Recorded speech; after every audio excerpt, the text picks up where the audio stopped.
This is NewsBreak26 in Southwest New Brunswick. I'm Vicki Hogarth. Here's what's happening in our part of the world.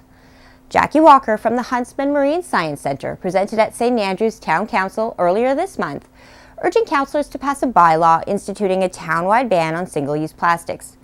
Walker believes St. Andrews could position itself as an environmental leader in the province by banning single-use plastics such as bags, straws, and polystyrene by July 1, 2020, and then banning all single-use plastics by the end of 2020. Other places around New Brunswick and around Atlantic Canada, even worldwide now, are taking big steps to eliminating single-use plastics in different ways and in different varieties. And so it's important for us, and it's an opportunity for us to be leaders kind of in that field with the capacities that we have here to be able to move forward with our knowledge of the environment and, again, that connection with the ocean.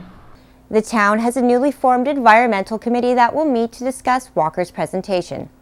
The committee will then deliver their recommendations to council concerning a bylaw. St. Andrews is among a handful of municipalities across New Brunswick that aren't waiting for the province to take a stance on single-use plastics and are instead taking matters into their own hands. Mayor Crystal Cook of St. George is taking a leave of absence for the rest of 2019 to recover from health issues.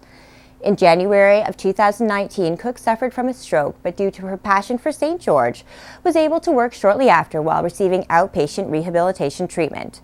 In a post on the Town of St. George's Facebook page this past weekend, Cook announced her decision to take a leave of absence after a recent MRI confirmed that she had suffered from an additional stroke. We wish Mayor Cook a speedy recovery and are grateful for all the amazing work she has done and continues to do for our region. MP Elect John Williamson of the Progressive Conservatives is eager to get to work for New Brunswick Southwest in Parliament.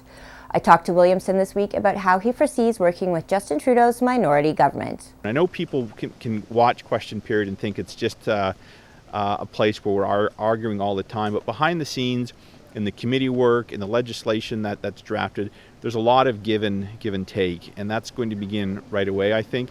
The tone will obviously be set by the Prime Minister and the Leader of the Opposition, but I'm looking forward to working with my colleagues here in New Brunswick from all three political parties. I know, for example, aquaculture is an issue not just in New Brunswick Southwest, but throughout the whole region, as is traditional fisheries. So there's issues that I think we can champion together in Ottawa. There's always give and take in politics. In minority parliaments, I think there's even more, but there's also more cooperation if it's done well. Finally, the annual pumpkin decorating contest organized by the St. Andrews BIA took place over the weekend.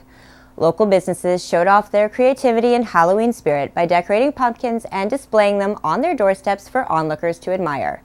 A crowd favorite was the pumpkin Mona Lisa, created by Florence Smalls and Sarah Brinkhurst at Sunbury Shores Arts and Nature Centre. Well, you see so many interpretations of the Mona Lisa, as it is the most famous painting in the world, right? Everybody recognizes it, no matter how distorted or how different it looks. And we figured we just couldn't go wrong.